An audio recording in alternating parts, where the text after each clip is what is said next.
Kebakaran terjadi di Pasar Sukadana, Kecamatan Sukadana, Lampung Timur pada Kamis tanggal 17 Maret tahun 2022, dini hari pukul 4.45 waktu Indonesia Barat.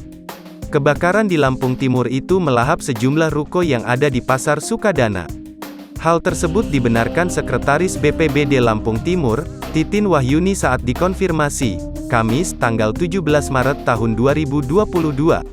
Iya benar, pukul 4.45 waktu Indonesia Barat, dini hari, kata Titin.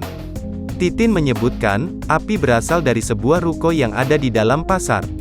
Menurut informasi yang kami peroleh, api berasal dari ruko yang menjual pupuk, katanya. Sampai saat ini, tim BPBD sudah berada di lokasi. Kami, BPBD sudah menerjunkan Satgas Damkar ke lokasi, tuturnya.